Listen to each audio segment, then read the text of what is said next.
Je veux qu'on regarde ce qui se passe avec le Groenland. Là. Et c'est important. Des fois, on a cette image de la carte. Hein. Des fois, on regarde la carte puis tu dis, OK, bien, la Russie, c'est tellement loin du Canada, c'est de l'autre bord. Le Groenland, c'est là, puis l'Europe. Sauf que quand tu regardes le globe et au nord, tu constates que non, la Russie, c'est vraiment pas si loin que ça. Et que le Groenland devient un enjeu militaire hyper important. Et ça nous aide, en regardant cette carte-là, à comprendre l'insistance américaine sur le Groenland. Vous le voyez bien derrière moi, la Russie est ici. Le Canada, l'Alaska, puis le Groenland. En rouge. Tous les points en rouge, ce sont des bases militaires. Ça peut être des satellites, ça peut être des enjeux de missiles, des ports aussi. En Russie, on peut réaliser qu'il y en a beaucoup. Vous en voyez en Alaska. On en voit quelques-uns au Canada. Il n'y en a pas beaucoup au Canada.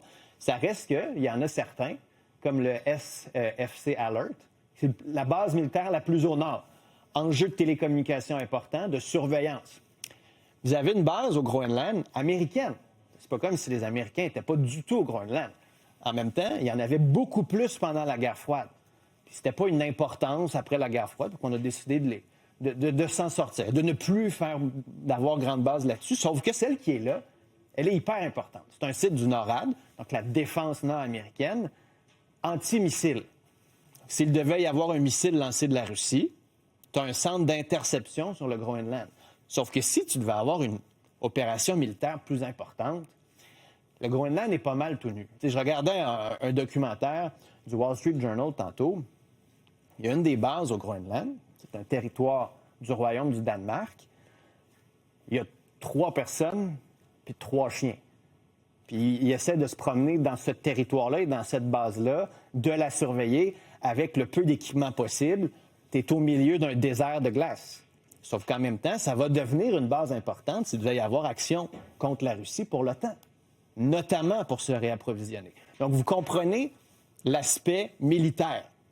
Groenland devient un aspect important. Si les États-Unis le prennent, et là, le Canada est vraiment coincé entre l'Alaska, le Groenland et la Russie de l'autre côté. Et ça vient, ça, pour comprendre, avec le territoire au milieu. Là, c'est bleu, ça a l'air de rien. Mais si on regarde, ce sont des eaux, passage stratégique. Puis là, vous voyez, c'est un peu tout brouillé, là, mais c'est tout de l'ostination diplomatique ici, là. Les Russes disent, ça, c'est à nous. Quand ça va fondre, c'est des passages stratégiques importants. Possibilité d'aller chercher des minéraux, d'aller chercher du pétrole. Le Danemark dit, wow, wow, wow, wow, wow. Tout ça au milieu, c'est à nous.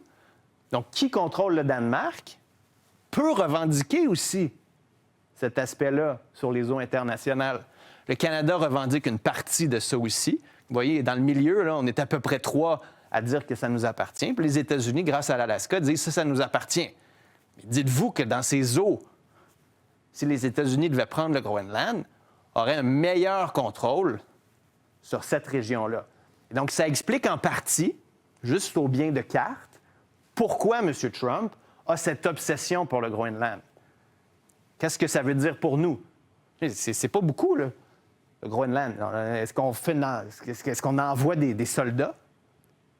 Est-ce que vraiment on pourrait faire une attaque militaire? Est-ce que l'OTAN, le Danemark fait partie de l'OTAN, les États-Unis aussi, pour envoyer des troupes pour dire « venez pas », puis les États-Unis seraient obligés de tirer sur des troupes alliées? Est-ce qu'on peut acheter les citoyens? Tu sais, on a parlé de 10 000 $. Il y en a qui disent 1 million. Ce sont 57 000. On a 1 million à chaque personne. C'est 57 milliards. Est-ce que les Américains pourraient se le permettre?